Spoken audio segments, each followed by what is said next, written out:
Well, it's really a pleasure to be here. I must confess I hadn't actually heard of JCATI. I remarked to somebody this morning, it sounds like a martial art. I'm practicing JCATI. But till Roger mentioned it about a year or so ago and asked if I'd like to come and be part of this symposium, and I really appreciate the opportunity to be here. I had a great evening last night with the leaders of the Institute and organizers of this symposium, the board members, I think, most or all of them were there at dinner, and had a nice time of dining and discussing various things. And so a lot of fun. It's been a lot of fun already this morning. We've heard a great talk and then a bunch of really good short snippets, and got to visit with some of the students and the PIs around the posters. So it's a great event. I always like coming to the Pacific Northwest. I enjoy all the beautiful greenery that's now been covered up by the blinds, but I was enjoying it as I was sitting there earlier today. I'm glad I ran into Eric this morning. He's the guy who got me to the building here. When I came out of the parking garage, I was horribly disoriented, but I'd probably still be wandering the campus. It's my first time on the campus of University of Washington, and very hopeful that make some connections here today, and it won't be the last opportunity to interact with people in this community of Washington universities and their industry partners. But what I thought I'd do today is, I guess I don't have to stand there because I've got this handy walk-around mic, so I can stroll a little bit, and hopefully I don't walk off the edge here. But you have a clicker. Oh, good, I have the clicker too. Excellent. So I would like to give you a glimpse of what we're working on in the Space Technology Mission Directorate particularly.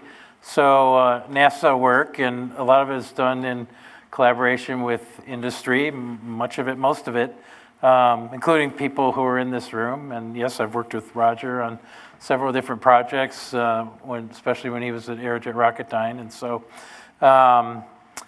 we're one part of a big organization, NASA. The Space Technology Mission Directorate is a part of that, and but our charter is to develop the new technologies that are needed for the missions that NASA wants to do and the things that the space faring community want to do over the next 5, 10, 20 years. And so that's what we're all about. We get to work on a lot of cool things.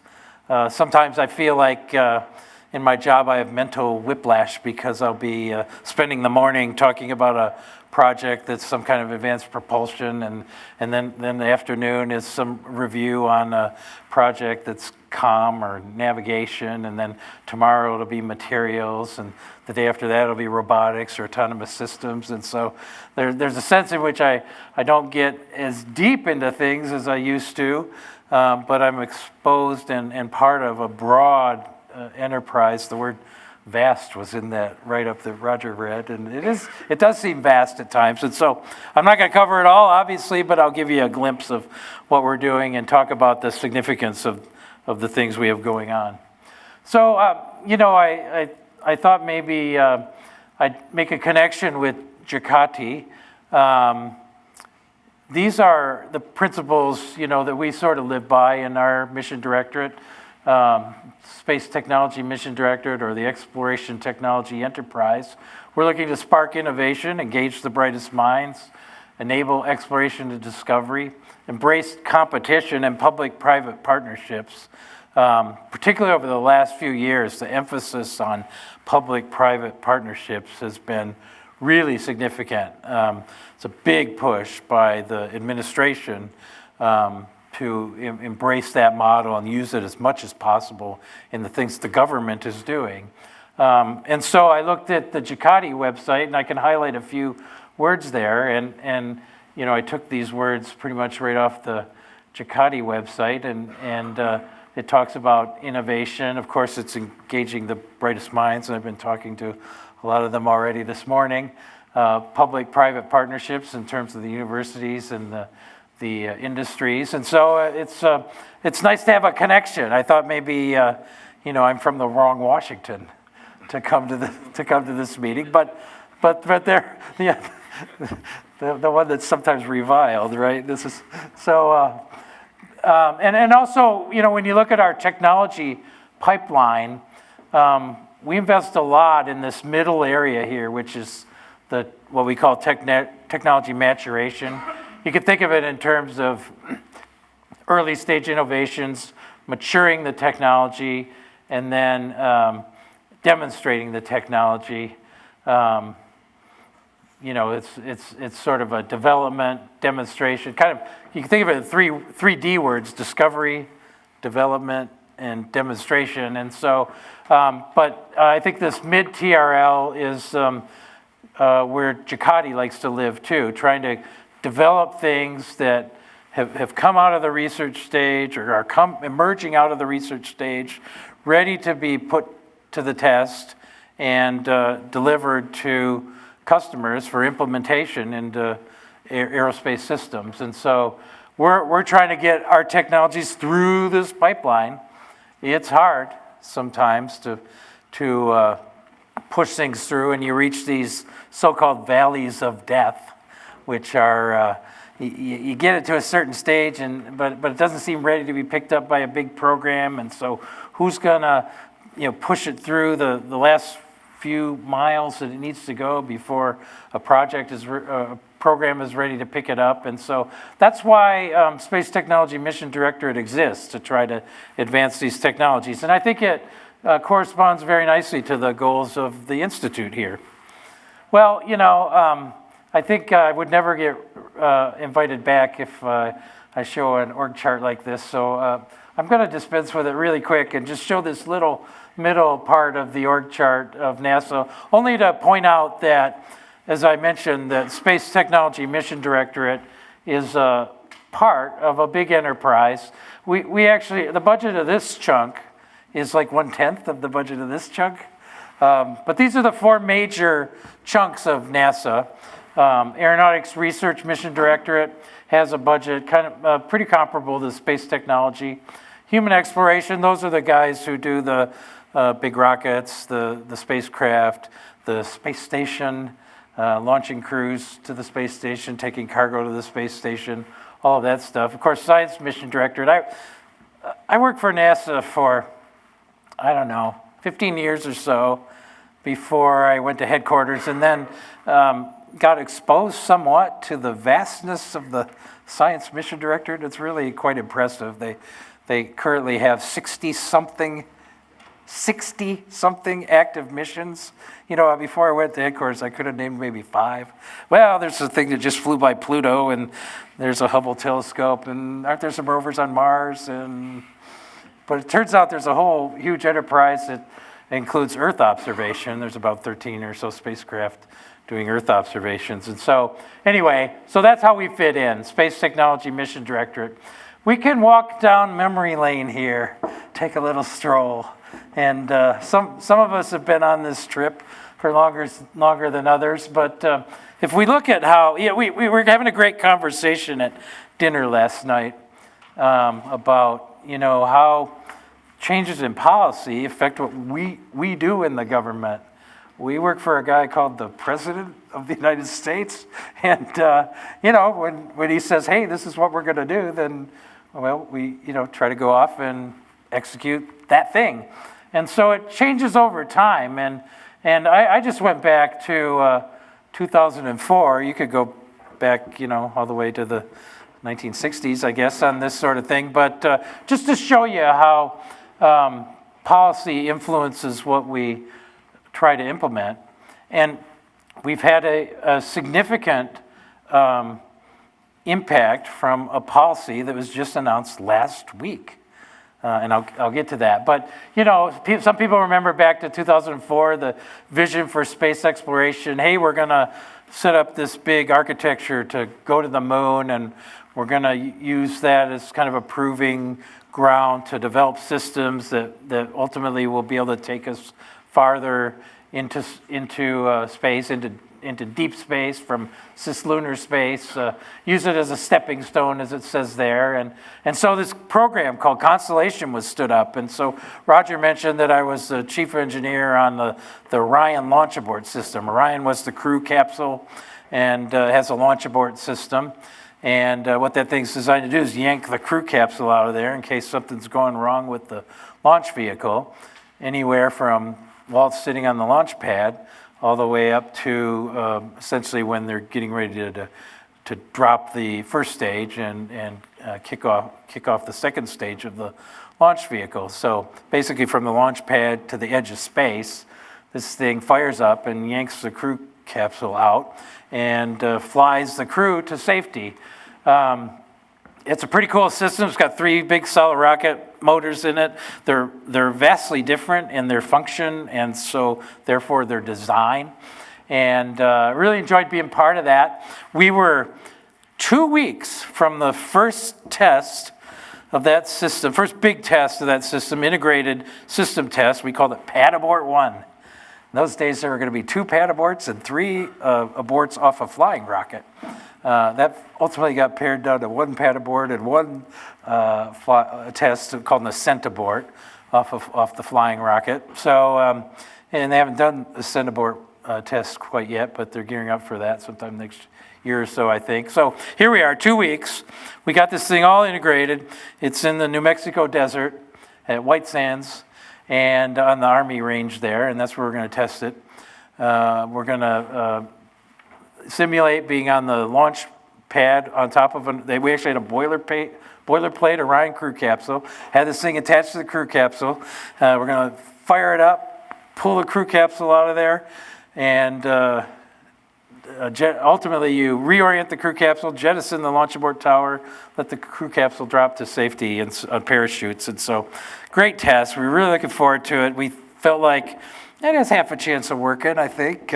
We had one, of these 3 solid rocket motors, we had one in particular that was really pushing the technology, which is cool, but means somewhat risky, which is less cool when you're, flying a test and you really, really want it to work and you've got the world's attention looking at your flight tests. And so 2 weeks ahead of that, the president makes this is 2010 here, the president makes a speech at Kennedy Center and says, that Constellation program, we're not doing any of that.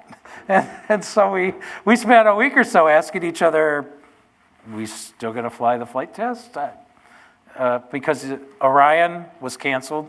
The big rockets were canceled. The whole notion was canceled. And it was replaced with the idea that, we'll invest in some technology. We'll do develop some systems and some capabilities. And then we'll put those together into an architecture, maybe do an asteroid mission, asteroid retrieval, or some sort of a mission to an asteroid in the 2020s and gear up for doing something in the Mars environment, maybe going to a moon of Mars, maybe landing on Mars, maybe just orbiting Mars first and then doing a landing later in the 2030s. But out of that was established this space technology program, which became ultimately the Space Technology Mission Directorate. And so that's why I get to be here, because I'm part of the Space Technology Mission Directorate Enterprise, and I get to work on all these cool technologies. So one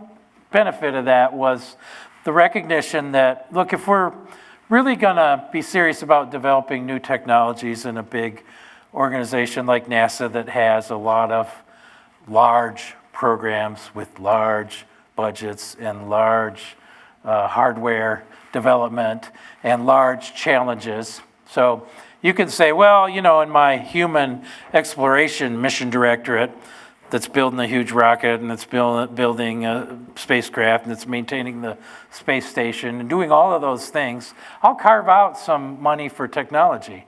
And that works great until one of those big projects is a year behind schedule and over budget, and they go looking around for, hey, where can we get money and people to solve the problem here? And they say, well, let's raid the technology budget for a year or 2 or 5, and all of a sudden you've sort of, as so a lot of people like to put it, you start eating your seed corn, right? You're eating the seed that you want to plant to have corn next year, and eventually you don't have any new technology program and you don't have new technologies. So out of all this chaos and churn came the establishment of a separate organization to sort of wall off this technology money from the big programs, and that's what we have now. And so we've been working on a lot of things, and I've got 5 or so slides here that I'm going to go through kind of quickly. I'm not going to hit on every one of these, but what I want to do here is just give a flavor for the kinds of things we're working on in different technology areas. And then I'm going to highlight some specific projects, and we'll talk about what the most recent change in space policy is and how that's impacting us. So here we are working on a lot of technologies in entry, descent, and landing. One in particular that is a significant focus right now is this precision landing capability. This whole computing project here is replacing the computing platform that's been used in spacecraft for a couple of decades. And you know, your cell phone is a more powerful computing platform than this Rad 750 processor that a lot of spacecraft use for computing capability. And so this is advancing that a couple of generations and really increasing to like 100-fold the computing capability. What we want to be able to do on our missions is get more data, get it down faster, get it analyzed somewhat on board before we transmit everything down. And so that's what this capability will allow. It's not very visually stimulating, but this was a picture that we could come up with to show you, hey, we're working on, actually at the chip scale, we're designing chips, rad-hard chips to increase the computing capability. And a little outfit called the Boeing Company is the prime contractor on that project. So it's one of the connections we have to the local aerospace community.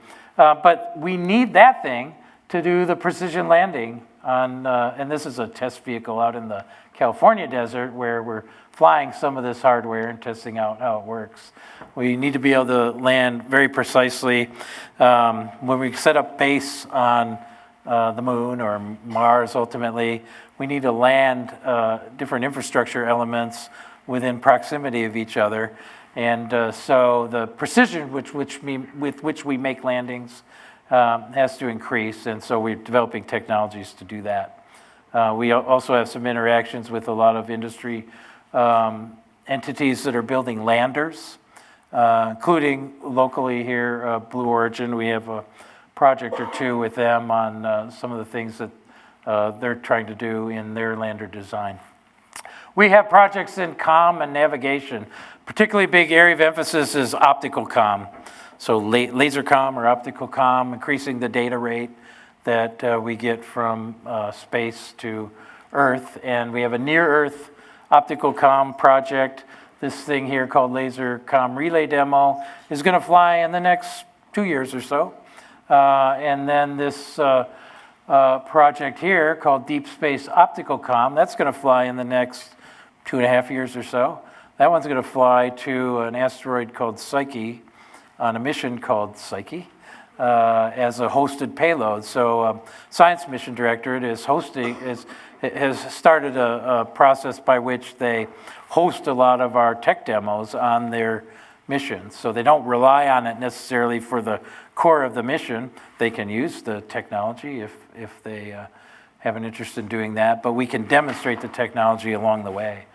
So it's really valuable interaction. So a lot of things in Common Nav. We've got a lot of projects in advanced materials. So I've been kind of interested in the focus of the Institute on composites and advanced materials. We are trying to get composites, particularly more and more, into our launch vehicles and our spacecraft at NASA because of the weight advantages. Is the biggest consideration. And so we've got a number of projects, and some of those seem to have some overlap, or not necessarily overlap, but some coordination with things that are being done here in the Institute. There could be some opportunities for synergies there with things that this community has expertise and experience in, and things that we're interested in NASA. We've got projects in on-orbit assembly, servicing, and manufacturing. There's a lot of the spacecraft industry that's very interested in this area in terms of being able to service, like refuel, for example, or replace instruments or other elements of the large spacecraft that can last for many, many years, even decades, but certain elements on them, certain components or subsystems age out and may need to be replaced. And if you could do that kind of thing in space, actually service a spacecraft, you could increase your profit margin if you're in the spacecraft industry. And so this is a really important area. I think as we want to increase the amount of things that we're doing in orbit around Moon, at other destinations in space, the ability to assemble and manufacture things on orbit is only going to get more important. And so there's a lot of technology investment in this area. A local company that's involved with us on this is Tethers Unlimited, who are really, really interested in space manufacturing in particular. So on a couple of these projects, including this one here, Tethers Unlimited is one of the partners. Exploration technology and cryofluid management. I met Jake earlier today, and he talked to me about some of the things that they're doing and some of the concerns and considerations that he sees in this area. And NASA's putting a big investment in this because it's really pushed by the in situ resource utilization aspects of exploration. If you can manufacture your propellants from things that you find when you get to your destination, you can really impact the architecture in a major league way. The dirty little secret of rocketry is, most of the thing that the rocket is carrying is the fuel to fuel the rocket and the amount of payload. It's not like an airplane, right, where you've got all the baggage and all the passengers and all sorts of payload capability. The airplane sure does weigh a lot, and the fuel weighs a lot, but in rocketry, the amount of payload is very embarrassingly small when you've got to get something to space. And so having to carry the fuel for the return trip from wherever you're going is a big hit on your architecture. So if you say, well, I'm going to send astronauts to Mars and they get to come home if they make the fuel that they need to come home, then you can really, that really has some tremendous architecture advantages. I don't know if I'd want to be the first guy to be told, well, you get to come home if you can make your propellant. But and the fact of the matter is you'd put a chemical processing plant on Mars, really, and it would work for 3 or 4 years, making, for example, oxygen from the CO2 that comprises the Mars atmosphere. I'll show you in a minute or two. We're actually sending a small demo to do exactly that on Mars, to make oxygen from the Mars atmosphere and lay the groundwork for doing just what I suggested, manufacturing the propellant for the ascent vehicle from Mars or from Moon, from lunar ice or from regolith. And so if you manufacture oxygen and hydrogen, you got to store it. And the other thing is, there are types of propulsion like nuclear thermal where you carry hydrogen for a very long period of time, months, years, and you have to store it in liquid form for long periods of time. And so these technologies are very important elements of the exploration architecture. Autonomous systems and robotics is another area that's really increasing, I think, in significance and importance. And I'll talk about, in particular, this distributed spacecraft autonomy project in a little bit. But there's a lot of opportunities in the space exploration enterprise for adding autonomy to the systems that we need to develop and to field. Even biomanufacturing, particularly with relative to the environmental support systems on spacecraft, if you can use some biomanufactured elements in those systems, they can become much more robust. So there's a lot of things going on in this research area also. Here's a mission that I wanted to highlight. It's called Green Propellant Infusion Mission, with a propulsion system built by Aerojet Rocketdyne right here in Redmond and put on a spacecraft supplied by Ball Aerospace. And it's ready to fly. In fact, I put a picture there of the launch vehicle. That launch vehicle, Falcon Heavy, is doing its second ever launch this afternoon, around 3:30, I think, Pacific time. And if we get the booster that's on this side and the booster that's on this side to do a successful landing, and SpaceX has done that several times. With the Falcon Heavy, they've landed the side boosters once because they've only flown once. Then the third launch of the Falcon Heavy, which will reuse those, should go off in a couple of months, and our spacecraft here will be able to fly its mission to demonstrate a new propellant and propulsion system that's so-called green. It's not easy being green, said Kermit the Frog, and he was right. This has taken a lot of development, probably 20 years from the time that the fuel was, the propellant was first synthesized and went through initial testing at Air Force Research Lab.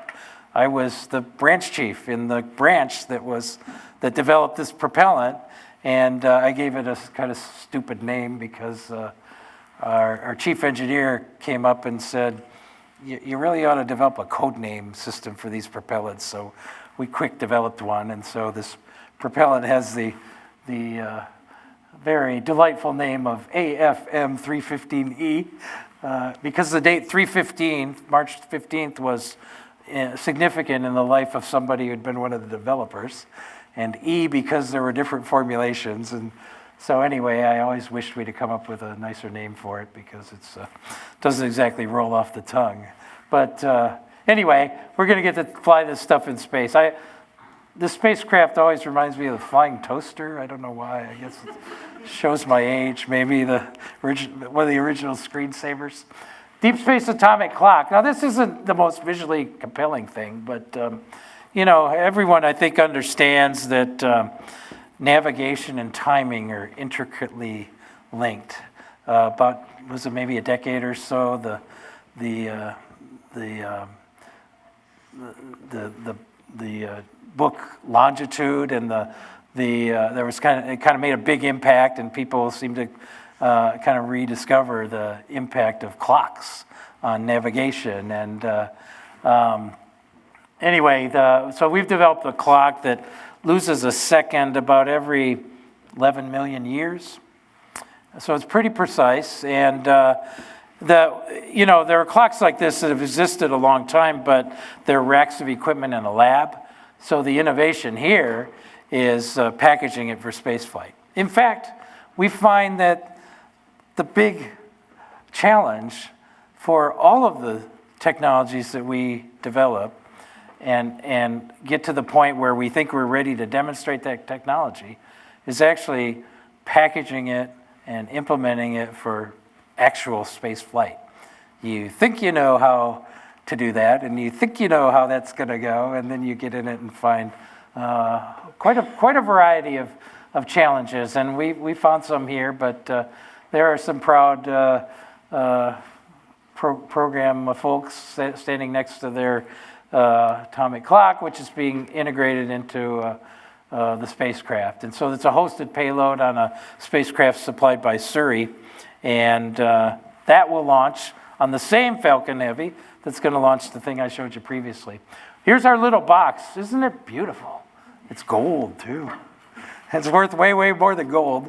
That's about a $60 million little box if you take the full project cost. And But, so that's the thing that's going to suck in the Mars atmosphere and convert the CO2 electrochemically to oxygen.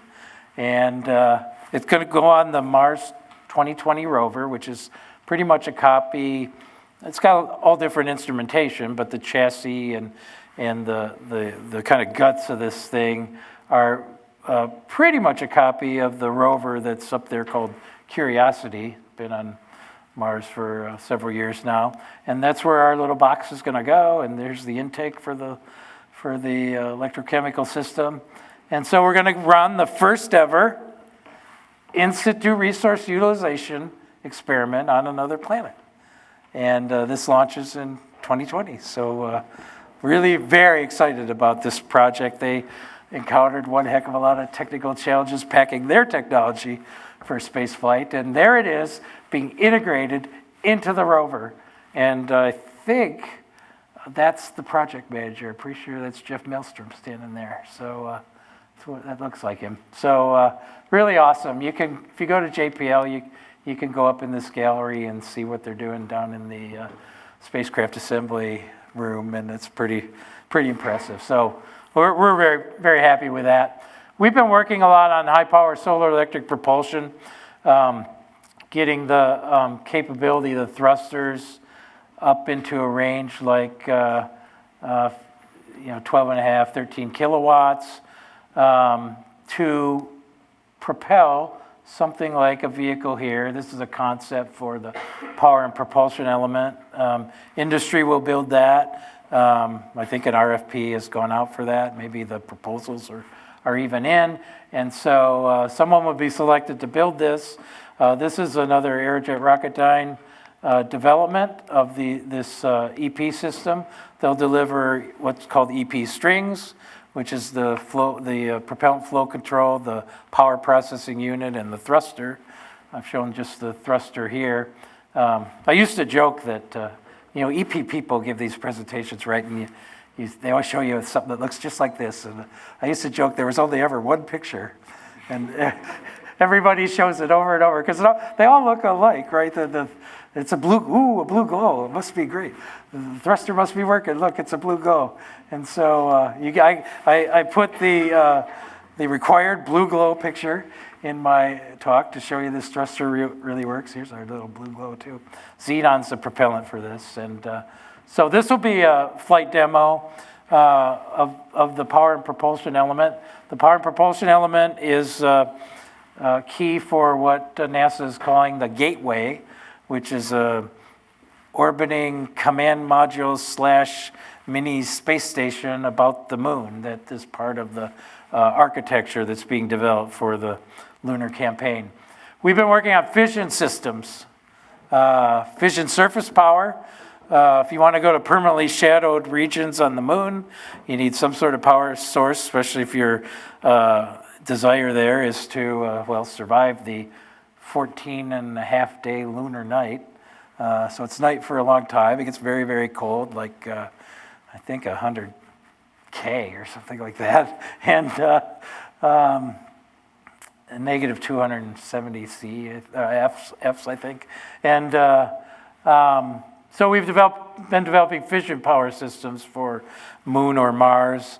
This shows it on the red planet because our according to space policy, our implementation was, well, we're not going to the moon, we're going to Mars, but we've had a change in direction, so I quick had to find a picture of it on a gray planet.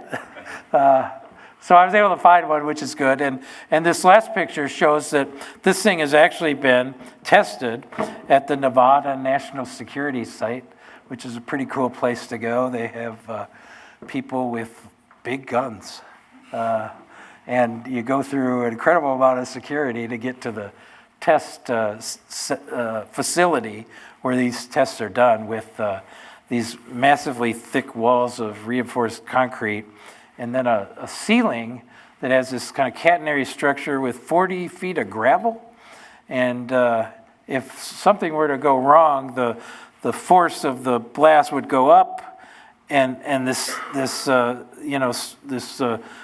this cable system would rise up, and then as it fell, the gravel would fall and bury the experiment. So that's the whole idea of how this thing works, and it's built into the side of a hill in the Nevada desert, and it's pretty cool to go see.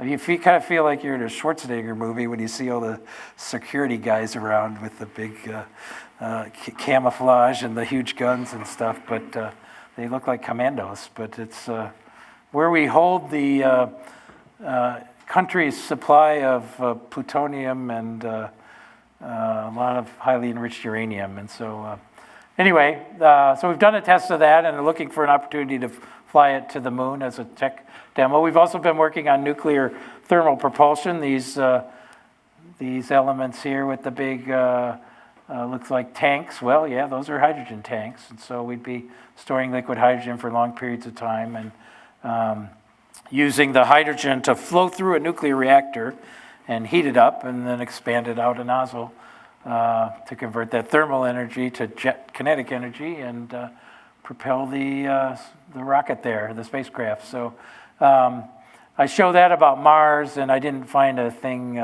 orbiting anything gray because you probably wouldn't use NTP in a lunar architecture. It's really not required. If you want to get crews faster to Mars than we can with other types of propulsion, then this is something you might want to develop.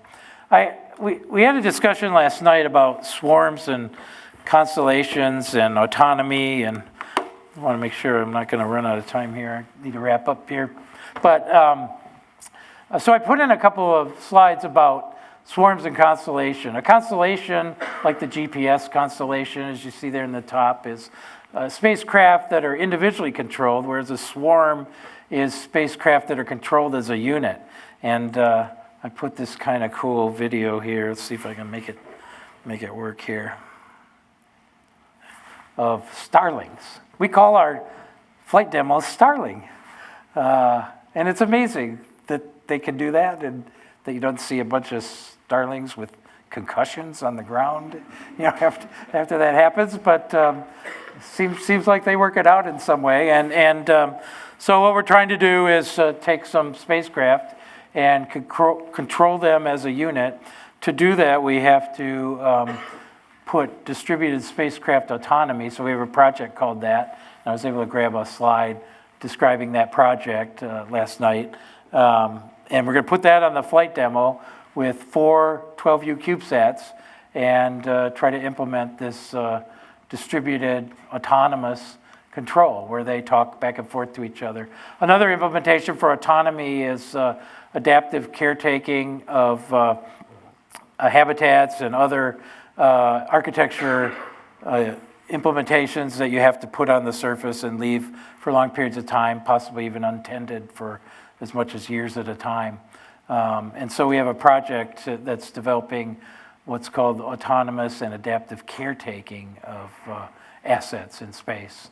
So here's the addition to the recent space policy history. In 2017, Space Policy Directive 1 was signed and said, well, that asteroid mission, we're not doing that. And but what we are going to do is we're going to go to the moon and really set up shop there. We're going to go to the moon for long-term exploration and utilization. And then we're going to move on to Mars, and well, it says Mars and other destinations. Kind of interesting. Human missions to Mars and other destinations. It applies humans to other destinations. I'm not sure what those would be anytime before 2120, but anyway. So what we and actually the budget that came out supporting that space policy directive said, hey, you guys in Space Technology Mission Directorate, you need to focus on these areas particularly. And so I showed you a bunch of slides already that said, well, we've been doing a lot of things in those areas. So fortunately, we were well posed to kind of fall in line with the new policy directive. You see all the things that I've mentioned previously here. And so what we did is we went through our portfolio and said, well, how do the things that we're doing been in terms of, are they useful for lunar orbital exploration? And several things seem to fit in that category. Are they useful for lunar surface exploration? and several things we're doing. You see some of the ones I've mentioned already, like craft fluid management, the precision land, that means the precision landing. Everything has, well, most things have to have kind of a tortured acronym in NASA. It's part of the process. The high performance space flight computing you see there, the surface power you see there. So a lot of things that we have already mentioned. And then what things are in our portfolio that are for beyond cislunar exploration. And so we kind of binned everything there. And we thought, you know, we're in pretty good shape, right? We've got things that fall into the categories. A lot of stuff we're working on. Most of the stuff we've already been working on for, 3, 4, 5, 7 years in some cases, falls into these categories. And then we get, we got this one here last week, actually.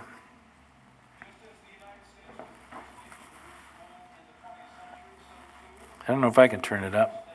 Oh. Astronauts to the moon in the 21st century. So and I'm here on the president's behalf. It's our vice president, and he's saying, well, we want to go back to the moon.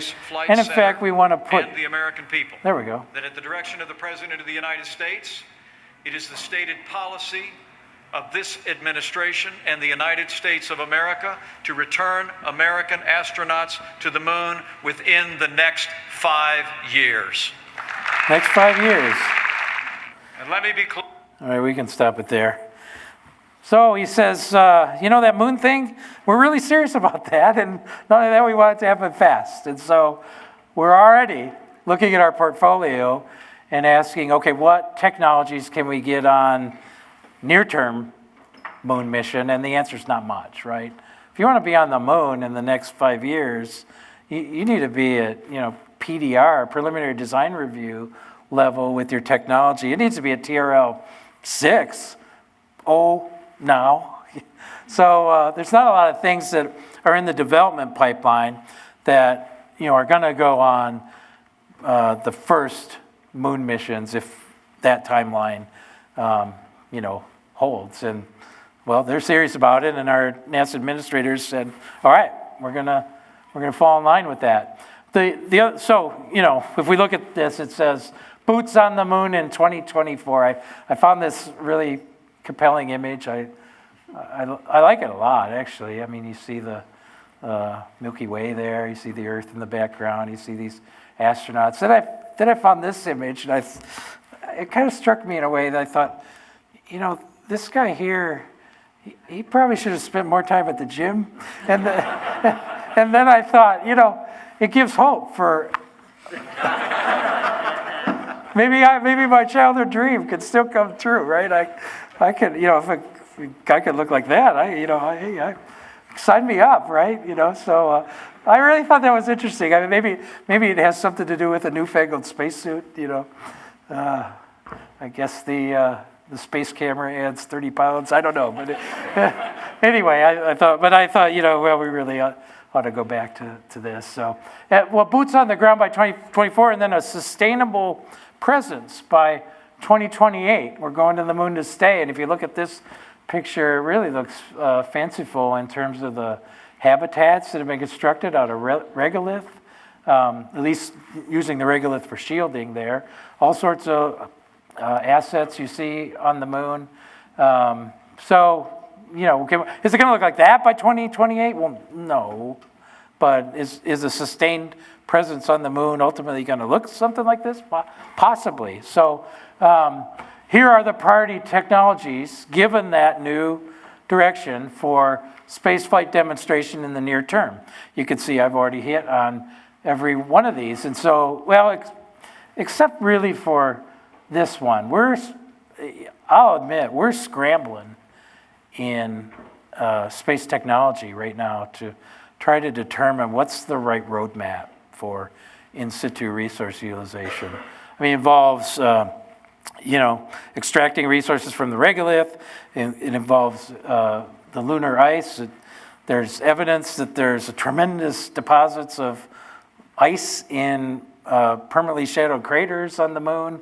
We have to find out how much there is, how easy is it to extract, and then develop the chemical processing plants that can be put on the moon to process those resources. So as I've already told you, these slides, these 4 slides I've already showed you, we have investments in at least 4 out of the 5 priority technology areas. I showed you an ISRU box that's flying to Mars. That doesn't really apply. You know, sucking in the atmosphere isn't going to do so well on the moon. And so we have to develop other in-situ resource utilization technologies. Along with the budget that came out just in the last, well, I guess it was in February, right? The FY19 budget. We got through quite a bit of FY19 without an actual budget, but when we came back from furlough, we ultimately got a budget, and in that budget, it said that we need to establish, we being space technology, a lunar surface innovation initiative, and it has these areas that have been highlighted here to really develop the systems, the technologies, and then the systems that are needed to advance this utilization of the moon. So that's really the, I'll just go leave that on the screen for a second. That's really the summary, quick summary, brief summary of the things that we're doing in space tech, the ways that we try to be responsive to the policy. And fortunately, we've set up a portfolio where we're doing a lot of technology investment in a lot of areas. The budget for Space Technology Mission Directorate for FY19 is $932 million. That's a lot of money. You can do a lot of good technology with that. So we're trying to figure out what are the highest priorities, what are the most impactful things we can do, and how can we execute those projects as efficiently as we can. So one thing I wanted to talk to the community about, and I'm just about ready to close here, but wanted to talk to the Washington aerospace community about how can we interact? How can you interact with us? And there's a number of solicitation vehicles. Some of the companies in this part of the country have taken advantage of these. But we put out a solicitation about every year. I think STMD is committed to do this every year, called Tipping Point. And I've defined kind of what a tipping point means in terms of the technology readiness. And so this is an opportunity for industry to enter into a public-private partnership with NASA. An announcement of collaborative, the tipping point provides funding. The announcement of collaborative opportunity provides technical expertise, so people, test facilities, other capabilities that NASA has, but not actual funding, but allows industry partners to develop their technology and utilize NASA facilities and expertise if needed. The flight opportunities is a lot of university researchers take advantage of this program. There are flight opportunity providers that'll let you carry your experiment to microgravity, and you get anything from a bunch of 30-second sequences of microgravity on parabolic flights to minutes of microgravity on something like Virgin or New Shepard. And so these are not orbital vehicles yet, but they do reach space and achieve microgravity conditions for periods of time. And a lot of university researchers who are developing space technologies need to subject them to microgravity to determine how they behave in that environment. We have early career faculty and early stage innovation grants for university researchers. There's solicitations pretty much every year in each of those. And then there are research fellowships for grad students. We probably have 200 or so of those at any given time ongoing. That's yearly. And the last thing is we've stood up a couple of institutes recently that are called Space Technology Research Institutes. They're multi-university, multidisciplinary collaborations in targeted areas. One of the areas we've targeted is composites. That institute is now 2 years old. It'll have its 2-year review, I think, next month, and in May, yes. And these are 5-year efforts with $3 million a year, so fairly significant. A lot of industries we're working with. You probably see, this isn't a comprehensive list, but it's a substantial list, and you may see some of your favorite local entities on this list. I see some. So we have a lot of partnerships with industry and some other government agencies. So this is my get off the stage.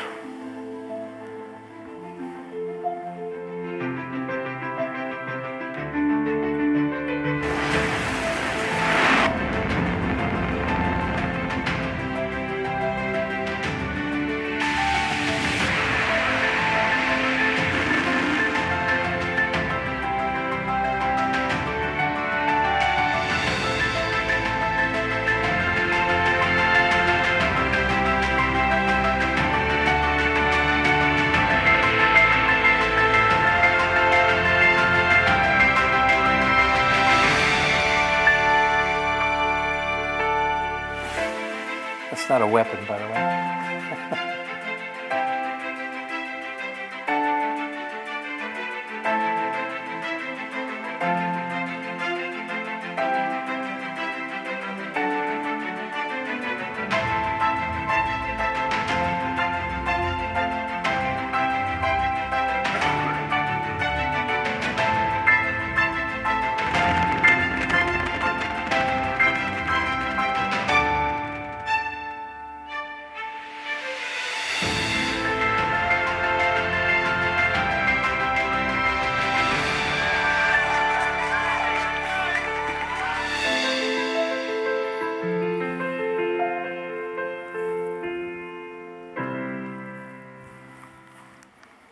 So that's what I wanted to leave you with today. I really appreciate the opportunity to be here. I've watched that video maybe 20 times now, and kind of get emotional actually when I see it, just to be part of something like that.